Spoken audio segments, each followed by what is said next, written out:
பரிவேள் அணி சேவல் என பாடும் பணியே பணியாய் அருள்வாய் தேடும் கயமா முகனை செருவில் சாடும் தனியானை சகோதரனே யாமோதிய கல்வியும் எம்மறிவும் தாமே பெற வேளவர் தந்ததனால் பூமேல் மயல் போயற மெய்ப்புணர்வு நாமேல் நடவீர் நடவீர் இனியே. சிற்றம்பலம். திருவருளின் பெருங்கருணையினால் நாம் இப்பொழுது இங்கு இருக்கக்கூடிய நாயன்மார் 6 நாயன்மார் முக்தி பெற்றிருக்கிறார்கள். அந்த நாயன்மாருக்கு இங்கே வேப்பம்பாட்டில் பார்த்தீங்கன்னா ஒரு நாயனாரை தலைவராக வைத்திருப்பாங்க. இங்கு தலைவர் யார் என்று பார்த்தால் நம்முடைய இளையான்குடி மாநாயனார் தான் தலைவர். எனவே இப்பொழுது தலைவராகிய இளையான்குடி மாநாயனாரை பற்றி சிந்தனை செய்வோம். திருச்சிற்றம்பலம்.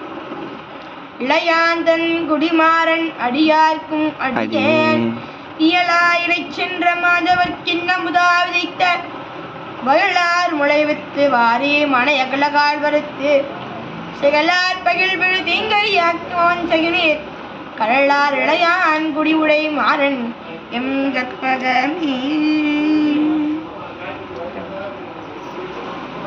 நம் இளையான்குடி மாறனாயனார் இளையான்குடி என்ற ஊரில் அவதாரம் செய்தவர். குருவர்களின் பெருங்கருணையினால் தலைகாத்திரை மேற்கொண்ட பொழுது நம் இளையான்குடி மாறனாருடைய இல்லம் அங்கு அழகாக ஒரு மடம் அமைத்து இருக்கிறார்கள். அங்கு இளையான்குடி மாறனார் சந்நிதி அமைத்து அங்கு தினமும் இளையான்குடி மாறனாருக்கு பூஜை நடக்கிறது. பெருமாள் மிகுந்த அன்புமிக்கு அடியார் ஒருவர் செய்து கொண்டிருக்கிறார். இதை பார்த்தால் மிக மிக மகிழ்ச்சியாக இருக்கிறது. இன்றும் கூட நம் இளையான்குடி மாநாயனார் சென்று நெல் கொண்டு வந்த அந்த நிலமானது இளையான்குடியில் இருக்கிறதாம். ஆனால் சென்று பார்க்க முடியாத சூழல் இருக்கிறது. ஏனென்றால் அங்கு முஸ்லிம் மதத்தினர் அதிகமாக இருக்கிறார்கள். அந்த தெருவில் பார்த்தாலே அனைத்து வீடுகளும் யாரு? முஸ்லிம் மதத்தார்கள் தான். எங்கு பார்த்தாலும் முஸ்லிம் தான். அங்கு அந்த கோவில் மட்டும்தான் அந்த தெருவில் இருக்கிறது. அங்கு ஒரு பெரிய மதில் அமைத்திருப்பதால் அந்த நிலத்துக்கு செல்ல முடியாத சூழல் இருக்கிறது என்று நம்முடைய ஐயா சொன்னார். யாரு? குருநாதர் ஐயா சொன்னாங்க. எனவே அதை பற்றி பேசி அதை கேட்டு நடவடிக்கை எடுக்க வேண்டும். ஒரு சின்ன வழியாவது அங்கு சென்று பார்க்கும் அளவு செய்ய வேண்டும் என்று நம் ஐயா குருநாதர் ஐயா விண்ணப்பம் வைத்தார். அந்த நிலை மாற வேண்டும். எனவே அத்தகைய இளையான்குடி என்ற ஊரில் அவதாரம் செய்தவர் இளையான்குடி மாறனாயனார். இவருடைய தொண்டு என்ன? உணவு கொடுப்பது. யாருக்கு? யாரா இருந்தாலும் சரி. திருநீரும் கண்டமணி மணிந்திருந்தால் அவருக்கு உணவு. எப்படி? திருநீரும் கண்டமணி மணிந்திருந்தால் அவருக்கு உணவு. யார் வேண்டுமானாலும் வரலாம், எத்தனை பேர் வேண்டாலும் வரலாம். அனைவருக்கும் சூடான உணவு இருக்கிறது. ஒரு கணவன் மனைவினா அவங்க 2 பேருக்குள்ளேயும் ஒற்றுமை இருக்கணும். ஒரு தொண்டிற்கு ஒரு கணவன் ஈடுபாடாக இருந்தால் மனைவி ஈடுபாடாக இருந்தால்தான் தொண்டு நிலைத்து செய்ய முடியும். ஆனால் இப்பொழுது நிறைய வீடுகளில் ஒருவர் தான் சிவ வழிபாட்டில் சிவ தொண்டில் ஈடுபாடோடு இருக்கிறார். ஒரு சில வீட்டில்தான் கணவன் மனைவி இருவரும் சிவ தொண்டில் ஈடுபாடோடு இருக்கிறார்கள். அது மிக மிக அரிது. எனவே இப்போ சின்ன கதை. ஒரு கஞ்சன் அவருடைய மனைவி 2 பேர் இருக்கான். அவருக்கு என்ன ஆசை? யாராச்சும் ஒருவருக்காச்சு அமுது கொடுக்கணும்னு ஆசை. ஆனால் அவருடைய கஞ்சத்தனம் அவர் அமுது கொடுக்காம செய்யும். என்ன பண்ணுவாராம்? தினமும் கதவை திறந்து பார்ப்பாராம். வெளில எத்தனை பேர் இருக்காங்க.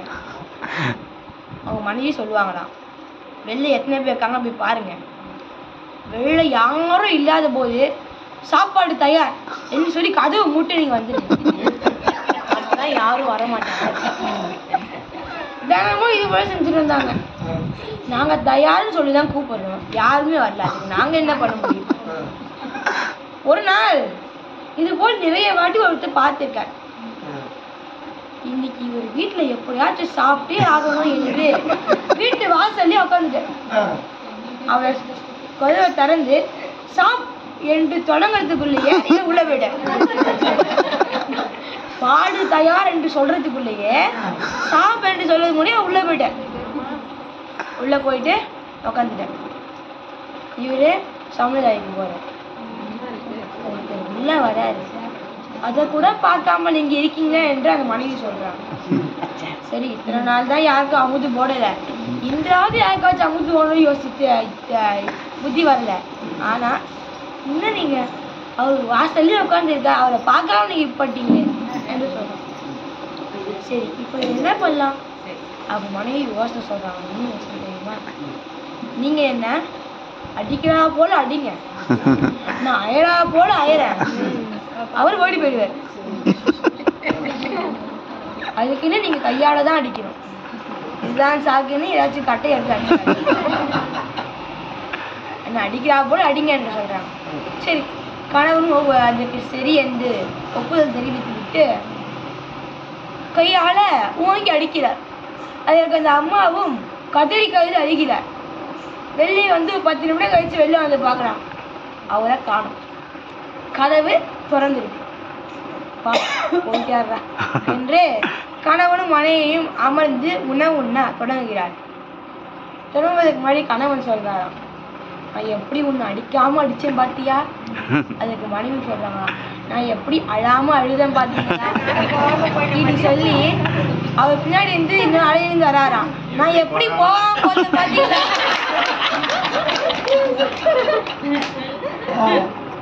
பாவமே, நீ என்ன வெளியில போனியா என்று கணவனும் மனைவியும் யோசிக்கிறாங்களாம். இது போல் இருக்கக்கூடாது. நாம் யாரேனும் ஒருவருக்காவது உணவு கொடுக்க வேண்டும். அது மன நிறைவோடு. இது போல உணவை வைச்சு கொண்டே சாப்பாடு தயார் என்று தொடர்ந்து மூடக்கூடாது. யாரேனும் ஒருவரையாவது ஒரு நாளைக்கு ஒருவராவது அழைத்து வந்து உணவு போடும். இல்லை என்றால் உணவு போட வேண்டும். சரி, நம் இளையான்குடி நாயனார் உணவு போட்டு கொண்டே இருந்தார். அடியார் திருநீர், அடியாரும் முக்கியம் இல்லை, திருநீர் கண்டமணி, இது இரண்டும் இருந்தாலே அறுசுவை உணவு. அறுசுவையும் இருக்கிறது. ஒவ்வொரு நாளும் அடியாருக்கு உணவு. இதை பெருமான் பார்த்தார். முன்பு கூறியது போலதான், சோதிக்க மாட்டார், தொண்டை உலகுக்கு உணர்த்துவார். வந்தார்.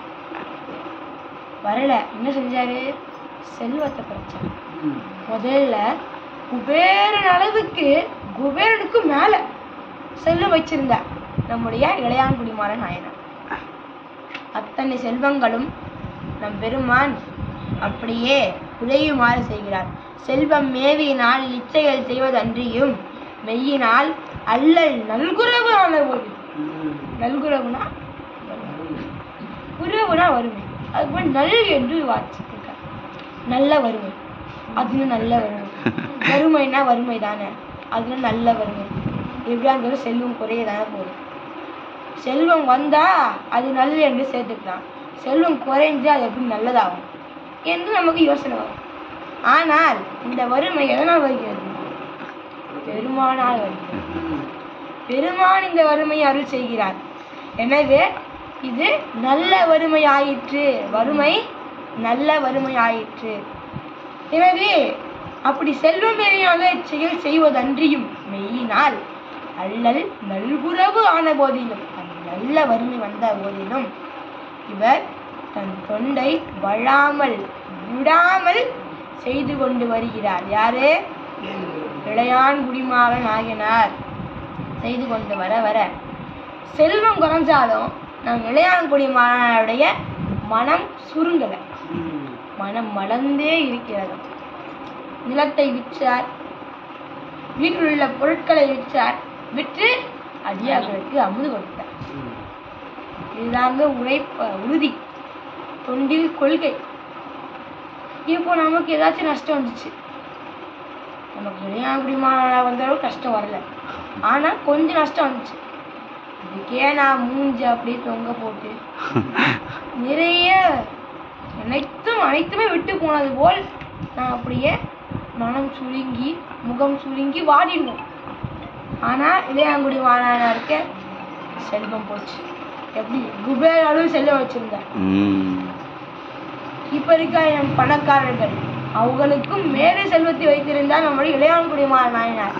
ஆனால் அவருடைய செல்வம் எல்லாம் சுருங்கி சுருங்கி இல்லாமல் போயின. ஆனால் அப்பொழுதும் இளையான்குடி மாநாடுடைய மனம் சுருங்கலையும். எனவே இதில் என்ன தெரியுது? செல்வம் நிலையானது அல்ல, ஆனால் உயிர் நிலையானது. நாம் முன்னாடி ஒரு இருட்டில் இருந்தோம். இந்த உடம்பில் இருந்த பிறகும் நாம் இருட்டுக்கு செல்வோம். இல்லைன்னா நாம் செய்த திருத்தொண்டிற்கும் புண்ணியத்திற்கும் பயனாக பெருமான் திருவடியை சென்றார். எனவே நாம் இருட்டிலிருந்து வந்த நாம் மீண்டும் இருட்டிற்கு செல்ல வேண்டுமா இல்ல வெளிச்சத்திற்கு செல்ல வேண்டுமா என்று நாம தான் தீர்மானிக்கணும். யார் தீர்மானிக்கணும்? இந்த கோர்ட்டில் உள்ள நீதிபதிகள் யாரும் தீர்மானிக்க தேவையில்லை, நாம தான் தீர்மானிக்கணும். என்ன செய்யணும்? தொண்டு செய்யணும். அடியார்களுக்கு அன்னம் பாலிப்பு. மண்ணினில் பிறந்தார் பெகும் பகன் மதிசூடும் அண்ணலார் அடியார் தம்மை அமுது செய்வித்தார். சேக்கிய பெருமான் சொன்னாரா? யார் சொன்னாரு? ஞான சம்பந்தர் சொன்னதா? சேக்கிய பெருமான் சொல்றார். எனவே இந்த உயிர் இருளிலிருந்து வந்த இந்த உயிர் இந்த உடம்பிற்கு புகும். அந்த உடம்பில் இருக்கக்கூடிய காலம்தான் நாம் புண்ணியத்தை நற்கதியை சேர்க்கக்கூடிய காலம். அந்த காலம் இருக்க வரைக்கும் தான் நம்மளால் திருத்தொண்டு செய்ய முடியும். அப்படியா சொன்னாங்க. அரிது அரிது மாநிலாய் பிறத்தலர்கள். அதிலும் கூன் குருடு செவிடு இது எல்லாம் இல்லாமல் பிறப்புக்கு மிகவும் அரிது. நாம் நம்மை பெருமான் உடம்பிற்கு எந்த தீங்கும் வராமல் அனைத்து கருவிகளும் அதன் இயல்பு நின்று செயல்படுமாறு பெருமான் நமக்கு கொடுத்திருக்கிறார். அதிலும் மாநிலராய் பிறத்தக்கூடிய அந்த பெரிய வரத்தை பெருமான் கொடுத்திருக்கிறார். அந்த பெரிய பிறப்பு மானிட பிறப்பு, அந்த பிறப்பில் நாம் வந்தும் சிவகதி நற்கதியை ஈட்டாமல் இந்த உலக மாயையுள் நாம் அழுந்தி கொண்டிருக்கிறோம். இப்போ நாம் இங்க கொஞ்ச நேரம் சிவபெருமானை பற்றி சிந்தனை செய்து கொண்டு இருக்கிறோம். செஞ்சுட்டு நம்முடைய இங்க அடியார்கள் அன்னம்பாளிப்பு கொடுப்பாங்க. உண்டு விட்டு நாம் வெளியே போவோம். வெளியே போன உடனே எத்தனையோ சிந்தனைகள் வரும். நம்ம என்னென்ன சிந்தனை வரும்? இப்போ வீட்டுக்கு போகணும், இன்னைக்கு தொலைக்காட்சி என்ன படம் போடுவான்னு தெரியாது, இன்னைக்கு கிரிக்கெட் மேட்ச் வேற இருக்கு. இது போல நிறைய சிந்தனைகள் வரும் நமக்கு. அதுவும் ஒரு சிலருக்கெல்லாம் இந்த நாடகத்துல இப்ப கடைசியா முடிய போது என்ன நடக்கும் என்றால் நிறைய யோசனைகள் வரும். ஆனால் நாம் பெருமானோடு அழுங்கி இருக்கும் பொழுது, பெருமானுடைய திருவடி இன்பத்தை நாம் துய்க்கும் பொழுது நமக்கு இந்த நினைவெல்லாம் எதுவுமே வராது. அடியாரை பற்றியும் பெருமானுடைய 63 நாயன்மார்களை பற்றியும் பெருமாள் அடியார்களுக்கு செய்த அந்த திருவிளையாடல்கள் பற்றியும் தான் நமக்கு யோசனை வரும். அதற்கெல்லாம் நாம் என்ன செய்யணும்? பெருமாள் மீது அன்போடு பூசை செய்யணும். எனவே நாம் பூசை செய்து கொண்டு வர நமக்கு பெருமாள் நம்முடைய நிலையை மாற்றுவார். மாயை அழிந்து கொண்டிருக்கக்கூடிய நம்மை பெருமாள் அந்த மாயை சிறிது சிறிதாக நீக்குவார். நீக்கும் பொழுது மாயையுமே நமக்குள்ள பற்று நீங்கிப்போம். அந்த மாயையுமே உள்ள பற்று நீங்கிவிட்டால் நமக்கு இந்த உலக இன்பம்லாம் எளிதாகவே தெரியாது. எங்க விட்டோம்? நம்ம செல்வம் சுருங்கிச்சு, ஆனால் இளையான்குடி மாநாடுடைய மனம் சுருங்கவில்லை. மனம் சுருங்காததின் காரணமாக தன்னுடைய தொண்டை விடாமல் செய்து கொண்டு வருகிறார்.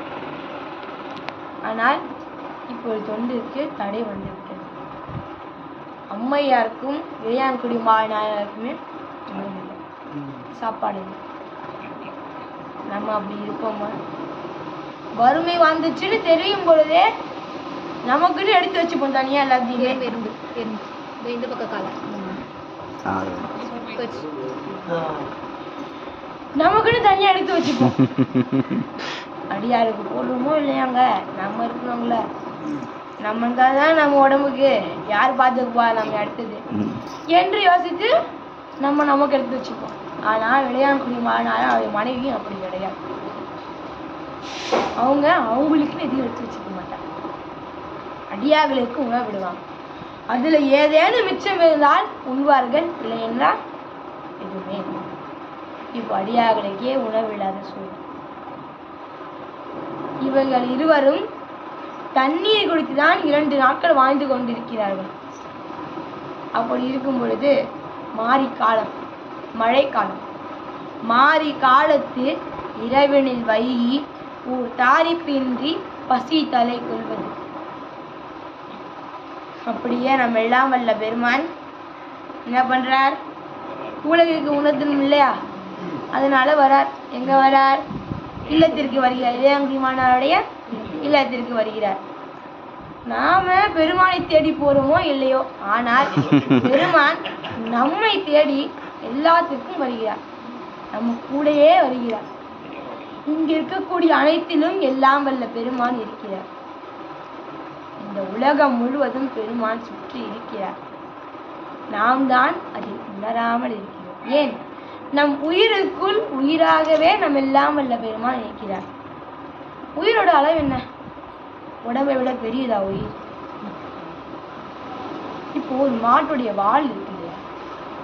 அந்த மாட்டுடைய வால்ல இறுதியில கொஞ்சம் முடி மாதிரி இருக்கும். அந்த முடியில் ஒரு முடியை மட்டும் எடுத்து வந்து அதை 1,00,000 கூறுகளாக நாம் வெட்டினால் அது அந்த ஒன்று எப்படி இருக்குமோ அதுதான் உயிருடைய அளவா.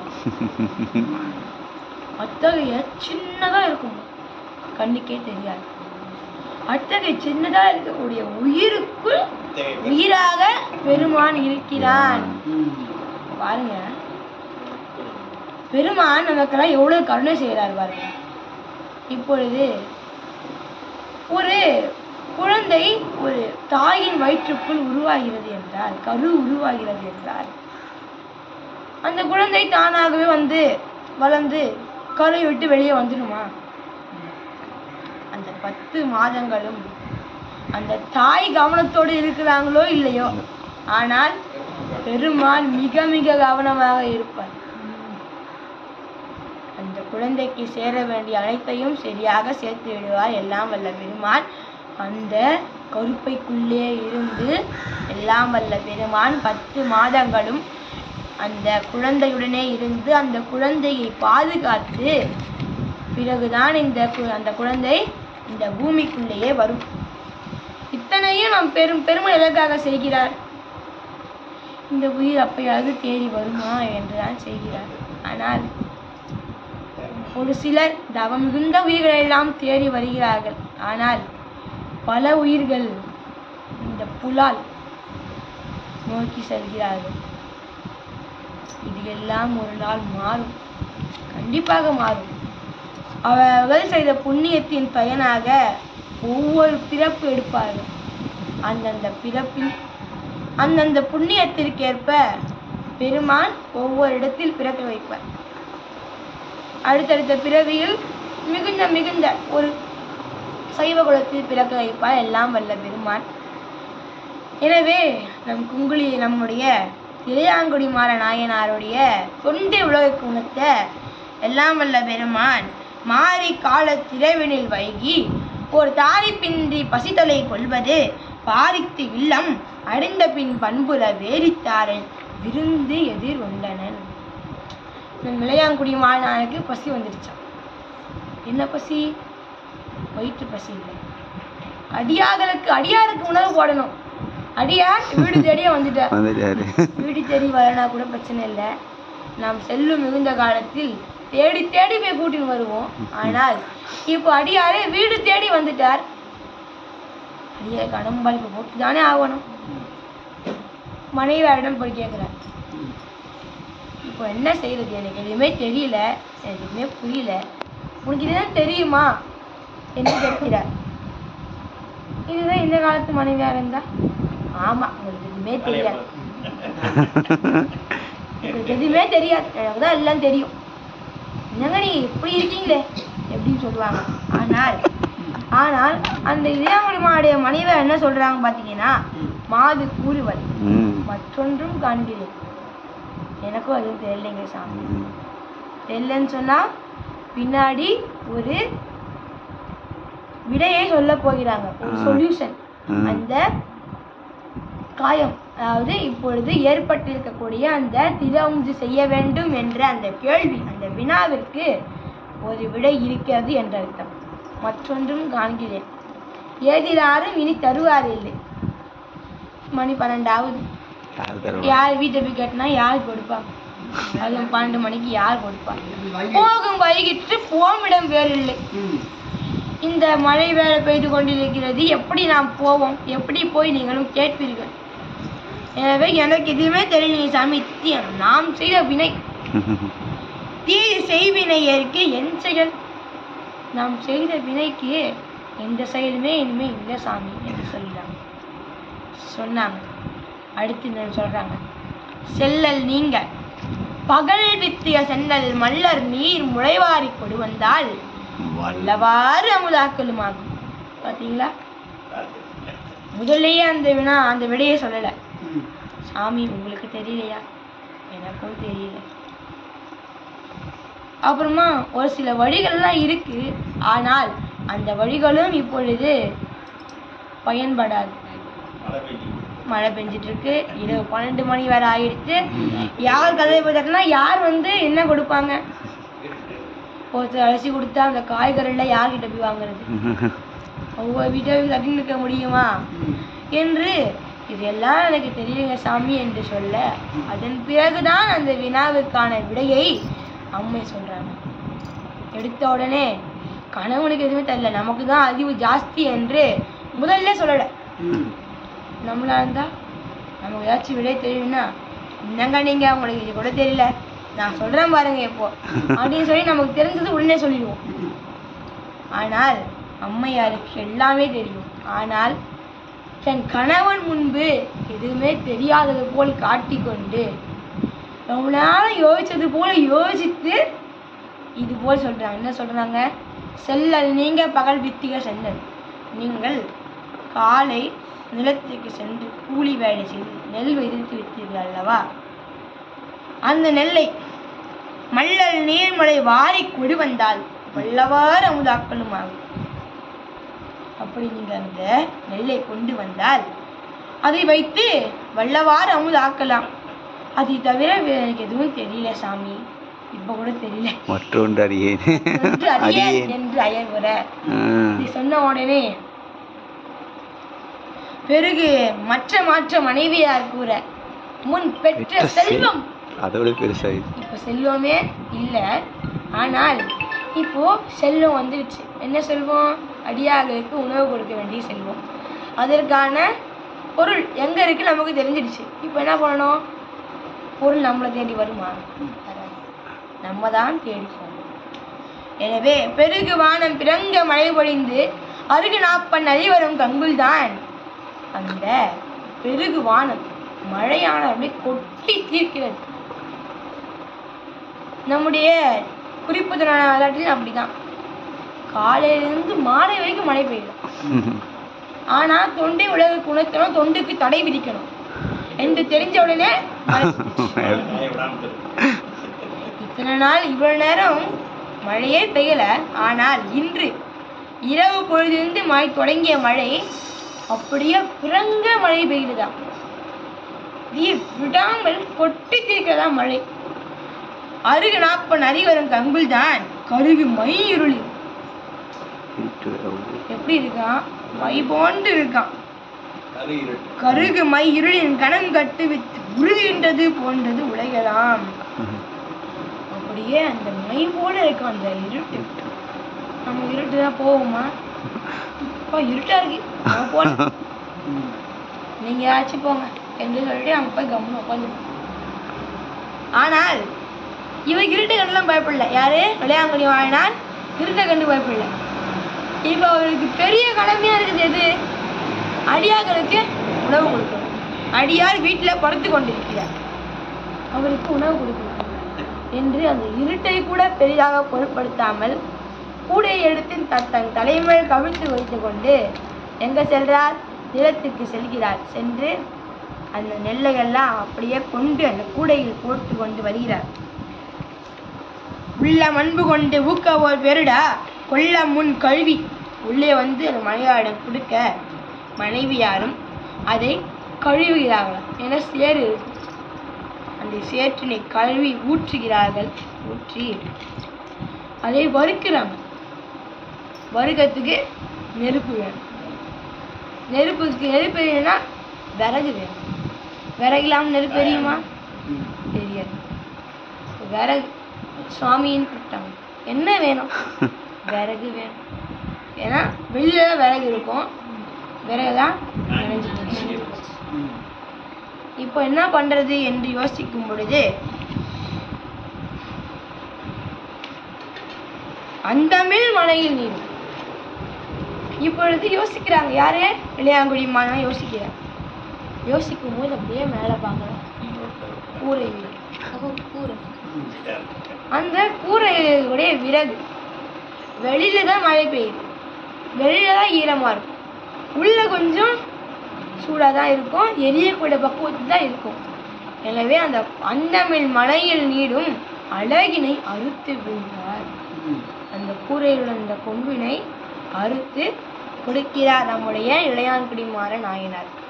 அதை வறுத்து அதை அந்த நெல்லை அரிசியாக்குறாங்க. எங்க போனாங்க அரிசியாக்க? மிஷின் கிட்ட போய் நின்றாங்களா? எங்க போனாங்க? கையாலேயே குத்தி கை குத்தல் அரிசி கையாலேயே குத்தி அரிசி ஆக்குனாங்க. இப்போ சாப்பாடு தயாராகிடுச்சு, உணவு மட்டும் தயாராகிடுச்சு. மறுபடியும் சாமின்னு கூப்பிட்டாங்க. இப்போ என்ன வேணும்? சாப்பாடு ஆக்கிட்டு சாமி, கறிக்கு நீ என் செய்கும்? சாப்பாடு மட்டும் கொடுத்தா அடியாக்கு போதுமா? கறிக்கு நீ என் செய்கோம் என்று இறைஞ்சினார் கணவனாரே. வழிவரும் இழைப்பினோடும் வருந்திய பசியினாலே அழிவுறு மையன் என்னும் அன்பினில் பொழிந்து சென்று குழி நிரம்பாத குஞ்சை குறும் பயிர் தடவி பாச பழிமுதல் பறிப்பார் போல பறித்தவை கருக்கினார்கள். வீட்டுக்கு பின்னாடி கீரை எல்லாம் வளர்ந்துருக்கும். மழை பெஞ்சினால் நல்லாவே வளர்ந்துருக்கும். எனவே அதை கொண்டு பறிச்சுட்டு வாங்க, அதை உணவு கறி ஆக்கலாம் என்று சொல்றார். அதை அந்த கீரையை பறிக்க செல்கிறார் இளையான்குடி நாயனார். பறிக்க செல்லும் பொழுது எப்படி பறிக்கிறாராம்? கொஞ்சம் சேர்க்கிறார் என்று சொல்றார் பாருங்க. கீரையை பறித்து கொண்டு வந்தார் என்று சொல்வதை விட்டு விட்டு பாச பறிமுதல் பறிப்பார் போல பறித்தவை கறிக்கு நல்க. அந்த கீரையை பறித்தது எப்படி இருக்கான் சேர்க்கிறார் பெருமானுக்கு? பாசத்தை பறிப்பது போல் இருந்ததாம். சேர்க்கிறார் பெருமான் அப்படியே பல நயங்களை சேர்க்கிறார். நம் கண்ணப்ப நாயனார் மலையின் மேல் ஏறுகிறார். அப்பொழுது அவருடைய பாசங்கள் 96 தத்துவங்களையும் கடக்கிறார் என்று தெய்வ சேர்க்கிறார் பெருமான் கூறுவார். அதே போல் இங்கு பாச பறிமுதல் பறிப்பார் போல, பாசத்தையே பறிப்பவர் போல அதை கைக்கு கொண்டு வந்து குடிக்கிறாங்க. அம்மையாரும் அதை வகை வகையாக சமைக்கிறாங்க. இப்போ ஒரு வீட்டுக்கு போனாங்கன்னா அந்த வீட்டில் வாழைக்காய் பொரியல், வாழைப்பூ வடை, இங்கே பார்த்தீங்கன்னா வாழைப்பழம், இது போல எல்லாம் வாழையிலேயே இருக்கு. வாழை இலை எல்லாமே வாழை.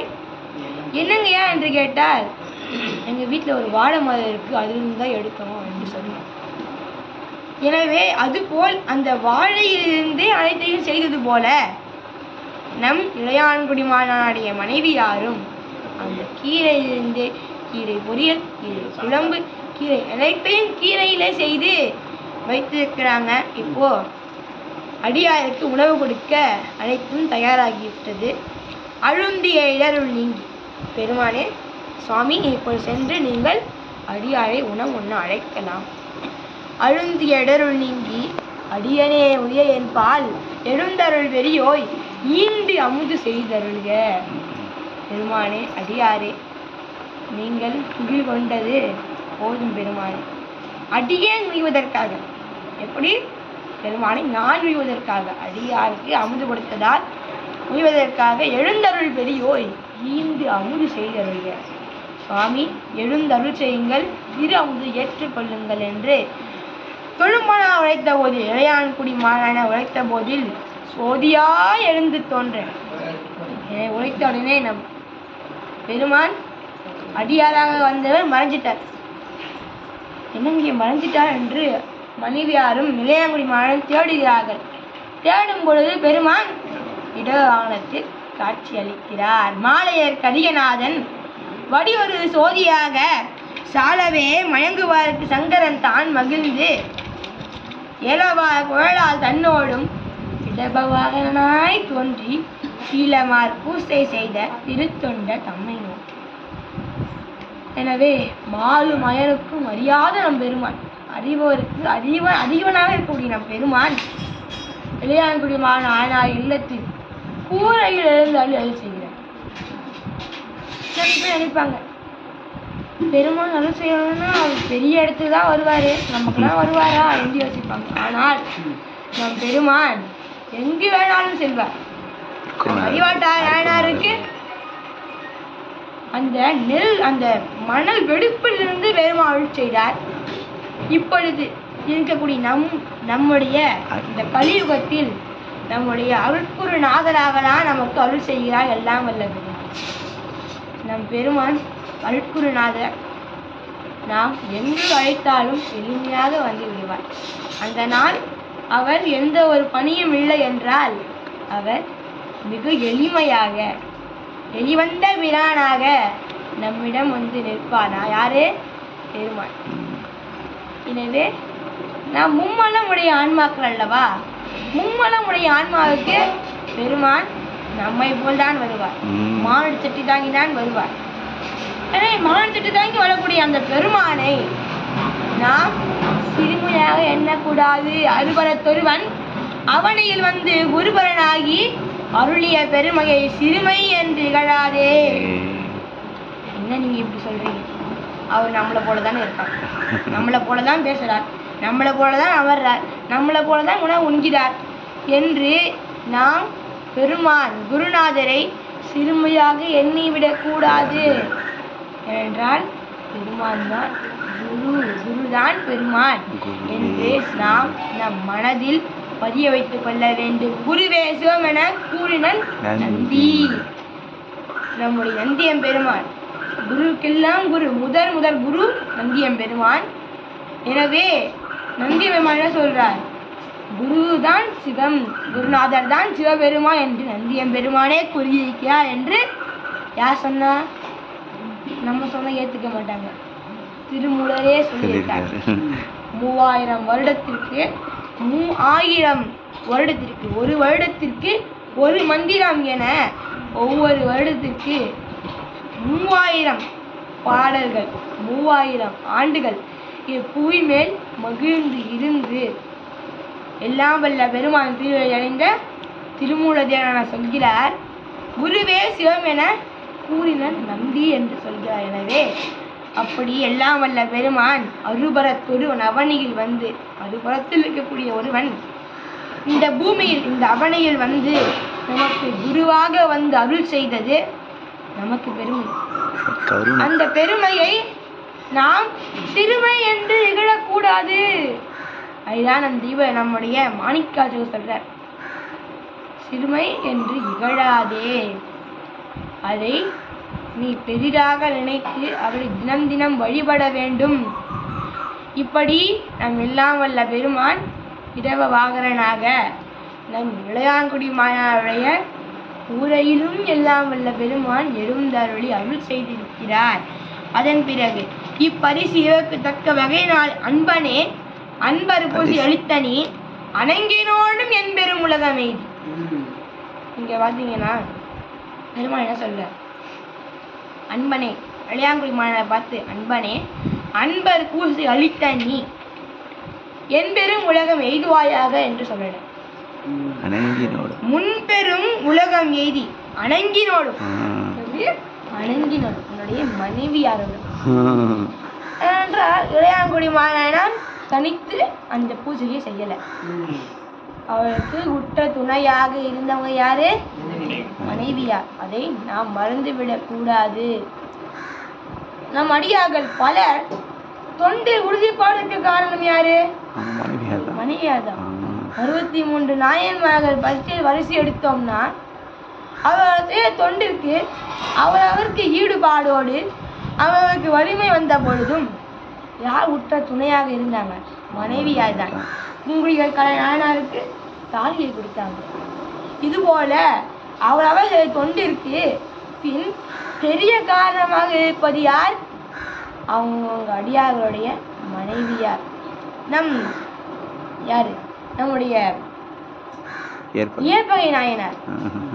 அவருக்கு பெருமாள் காட்சிக்கு காரணமாக இருந்தாங்க யாரு?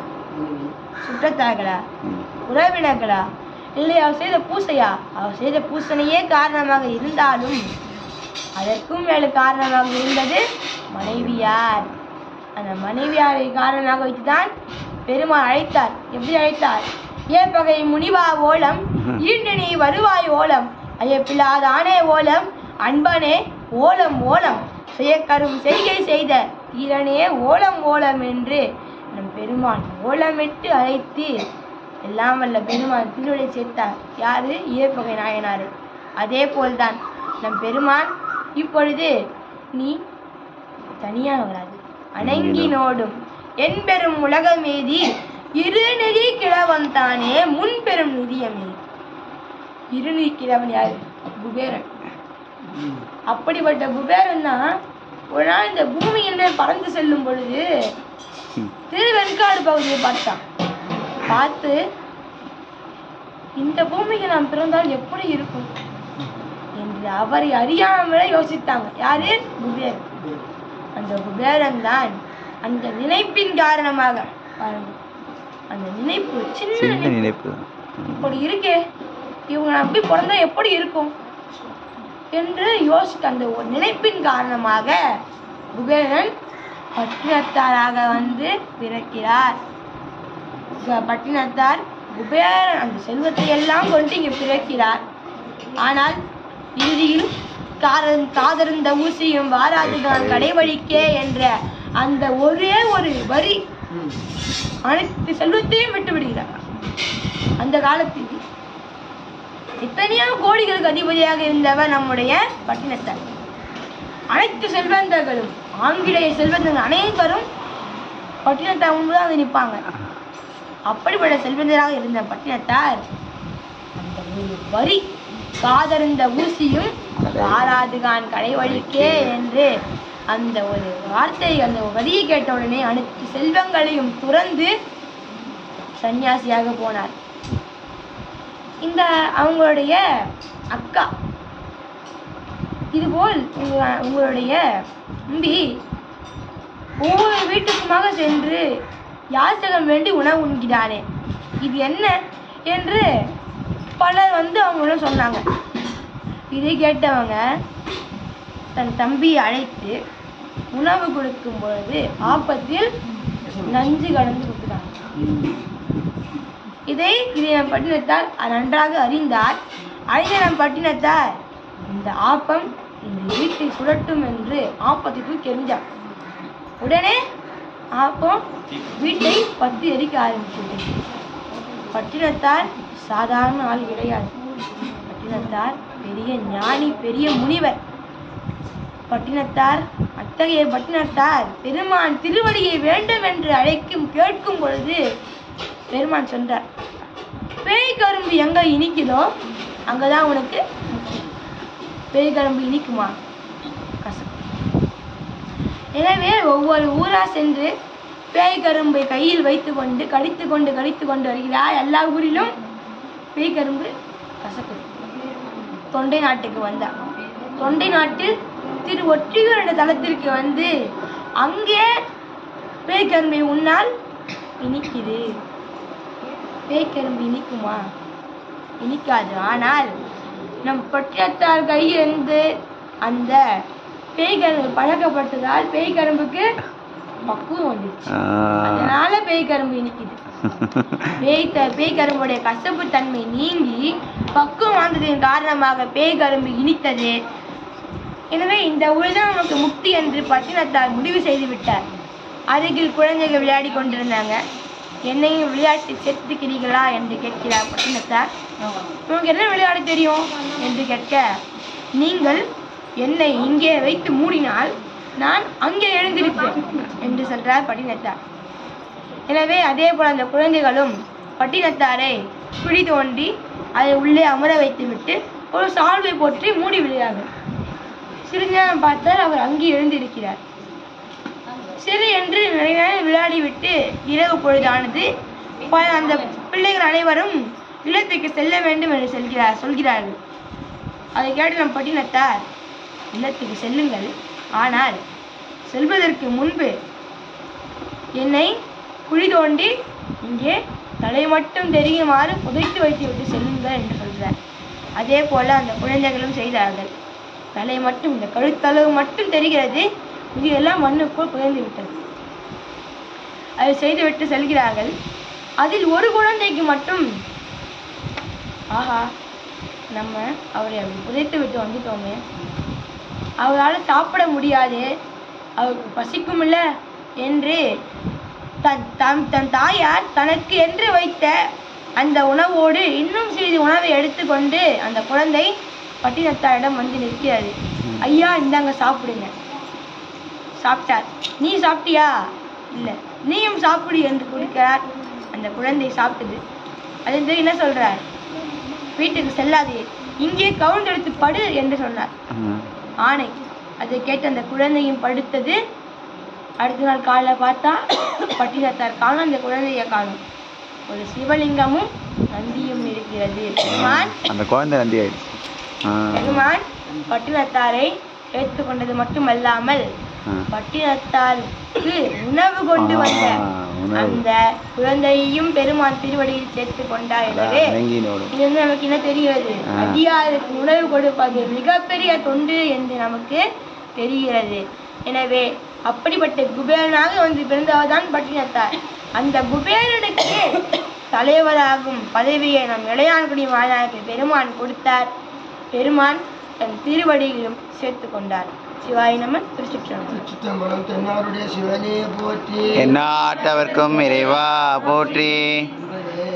மாதந்தோறும் நடைபெறுகின்ற இந்த அறுபத்தி புது விழா வந்து 3 இடத்துல நடக்கும். அன்னைக்கு நம்ம தலைப்பயணம் செய்யல அப்படின்னு கண்டுபிடிச்சாங்க. அதனால் நம்ம வந்து நடத்த முடியல. நாளைக்கு நம்ம வந்து இந்த குருநாடு நல்லா இருக்கிறதால நாளைக்கும் பண்ண முடியாது. இந்த நாளை சேர்ந்து பண்ணியிருக்கோம். அந்த ஞானசம்பந்தத்துக்கு வந்து ஸ்கூல் இருக்க வேண்டிய நிலையை மாறி லீவ் விட்டுட்டாங்க. நம்ம அது விட்டு கேட்டோம். ஸ்கூலுக்கு போயிட்டாருன்னா அப்பா அம்மாவை பேசியிருப்பாங்க. இப்போ சிறப்பாக இருக்காதுல்ல, ஞான பிள்ளை மாதிரி பேச முடியாது இல்லையா? அதில் வந்து அங்கே கேட்டோம். கேட்டவங்களுக்கெல்லாம் நன்றி, தம்பிக்கு நன்றி. குடும்பம் இங்கே போய் வந்து பேசுறது நம்மளுக்கு தரம் இல்லையா? அப்படியே நான் நினைப்பேன், நம்ம இதெல்லாம் நடைபெறுது அப்படின்னா இந்த பொன்றைங்க குடும்பம் தான் நம்ம போய் பக்கத்துலையாக இருக்குது. சொற்பிள்ளையை பண்ணுறது இல்லை இல்லையா? நம்ம பெரிய ஆளை கூட பேச வைக்க முடியாது. ஞான பிள்ளைங்க பேசுகிறாங்க. இந்த பிள்ளைங்களுடைய பெருமையை வந்து இங்கே தெரியல, வெளியூருக்கு போகும்போது தெரியுது. வெளியூரில் அறுபது கோவிலுக்கு போகும்போது, அந்த விழாவில் போகும்போது, பேசும்பொழுது இந்த ஊர் மக்கள் எல்லாம் வாய்மடுத்து கேட்கறது, தட்டி கொடுக்கறது, கை கொடுக்கறது, அதை பார்க்கும்போது மகிழ்ச்சியாக இருக்கிறது. அந்த ஞான பிள்ளை இன்னும் மேலும் மேலும் வளர்ந்து பெரிய அளவில் வரணும்னு கூட சொல்லுவார். பவனியா மாதிரி வரணும், இவருடைய பரப்பணும்னு சொல்லுவார். அதுபோல் பவனியா மூலம் இந்த குழந்தை உலகமும் தமிழை பரப்பணும் என்று வேண்டிக்கிறேன். அடுத்தது ஐயா, இந்த விழா நடக்குதுன்னா முக்கியமாக சொற்பொழிவு அன்னமளிப்பு முக்கியம். அன்னமளிப்பு தான் மெயின் நமக்கு. ஏன்னா அடுத்த நேரமாக அன்னமளிப்பு செஞ்சு தான் திரு அண்டாங்க. அன்னமளிப்பு வந்து இன்னைக்கு நடத்துறதுக்கு காரணம் யாருன்னு கேட்டிங்கன்னா எல்ஏசி ஐயா, தீபா அம்மா, அச்சூர், இந்த 3 பேரோட ஒத்துழைப்பு தான் இந்த இது. எல்ஏசி வந்து பாடுறதுலேயும் சொற்பொழிவு ரொம்ப விருப்பம் உள்ளவர். இது போல் அவர் வந்து இதெல்லாம் சொற்பொழிவு கேட்க வேண்டாம், பரவாயில்ல, சொற்பொழிவு பண்ண அடியாருக்கு சாப்பாடு அன்னமளிப்பு பண்ணால் போதும் அப்படின்னு சொல்லிட்டு நேரத்துலேருந்தே பொருளை வாங்குகிற வேலை. காலையில் இருந்து 1:30 மணி வரைக்கும் அங்கே இருந்து அங்கேயும் இங்கேயும் அங்கே இருந்து சாப்பாடு இங்கே குழம்பு வாங்கிட்டு இருக்கும், இங்கே அங்கெல்லாம் திரட்டி கொண்டு வந்து பண்ணுறது வேலையை அதை பண்ணிட்டு வந்தாரு. பெரிய தொண்டு இது. அந்த ஐயாவுக்கு ஒரு ஆணும் பொண்ணு இருக்குது, நல்லா படித்து பெரிய நிலையில் வரணும், நல்ல விரைவாக வரணும்னு வேண்டிக்கிறோம். அண்ணன் பள்ளிப்புக்கு முழுமையாக இருக்காது. அர்ஜுன் ஐயா வீடு தான் அதுக்கு மெயின் காரணமாக இருக்குது. கீழே வந்து வாடகை விட்டு இருந்தாரு. மோகத்தில் வாடகை காலி பண்ணி ஐயாவுக்கு சாப்பாடு போடுறதுக்காக இந்த வீடு இருக்கட்டும் அப்படின்னு சொல்லிட்டு அந்த வீடை கொடுத்துருக்காரு. தீபா அம்மா பள்ளி வந்து வேலைக்கு போகிறாங்க, அவங்க வேலைக்கு போகக்கூடியவங்க. இந்த ஐயா சொந்தம் மட்டும் விடாமல் செய்யணும் ஆசைப்படுது. வீட்டிலேயே அவங்க பொண்ணுங்க இல்லை சப்போர்ட்டோட வீட்டிலேயே வந்து தயார் பண்ணி ஃபோன் பண்ணுவார். ஐயா போய் கேட்டு கூட்டு வாங்கிப்போம். அதுவே பிரச்சனை. அதை தாண்டி அங்கேயும் எடுத்துங்க மாற்றி இப்படிலாம் கஷ்டப்பட்டு கொண்டு சேர்க்குறாங்க. தீபாமா குடும்பம் அந்த பொண்ணுங்க நல்ல வாழ்க்கை அமையணும், நல்ல வேலை கிடைக்கணும், சம்பாதிக்கணும், ஒவ்வொன்றுக்கும் சொந்த வீடு வாங்கணும். அருமையான வீடு இருக்காங்க, வாடகை வீட்டில் இருக்காங்க. இதுபோல் நல்ல ஒரு சொந்த வீடு அமையணும், எழுதி செய்யாமல் சொந்த வீடு அமையணும் வேண்டிக்கிறோம். வீடு இருக்குது, நல்ல கல்யாணம் ஆகி இந்த நியாயமான மாதிரி மனைவி வரணும் அவருக்கு. நியாயம் மாதிரி வந்து அமைஞ்ச மாதிரி மனைவி அமைஞ்சாதான். இல்லை வந்தா என்ன வாடகை விட்டு போயா யாரும் இந்த மூவாயிரத்தி இல்லை அப்படின்னு கேட்டுவாங்க, கொஞ்சம் போட்டு. அதனால் அப்படிலாம் இல்லாமல் நல்ல மனைவி அமையணும், திருமணம் ஆகணும், நல்ல வேலை அரசாங்க வேலைக்காக வெயிட் பண்ணிட்டு இருக்காரு, கிடைக்கணும் வேண்டிக்கிறோம். 3 பேரையும் வாழ்த்தி வந்திருக்கின்ற அன்புகளெல்லாம் பார்த்துக்கிறேன். நீங்கள் என்னதான் விழா பண்ணாலும் சொல்லி பண்ணலாம் கேட்க ஆள் இருக்கணும் இல்லையா? 11 மணிக்கு ஆளே இல்லை, நாங்கள் 4 பேரும் உட்காந்துருந்தோம். அப்போலாம் ஒரு ஆளாக இருந்தோம், சந்தோஷமாக இருந்தது. அப்படி வந்துட்டு இருக்கும்போது கொஞ்சம் ஐயா காலையிலே மனசு கஷ்டமாயிடுச்சு. முக்கியமான பணியில் மாட்டிக்கிட்டே போல இருக்குது, இன்னைக்கு வரமாட்டார் போல இருக்குன்னு பார்த்தா கரெக்டாக வந்து சொல்லி நினைக்கவே வராரு. எல்லாரும் வாழ்க்கை வாங்கிக்கிறேன், அண்ணமல்லி பண்ணிடலாம், அந்த அண்ணமல்லி பண்ணுங்க, கொஞ்சம் அர்ச்சனை பண்ணுங்க, இல்லை அர்ச்சனை பண்ணலாம் பஸ்ல அர்ச்சனை பண்ணிடலாம்.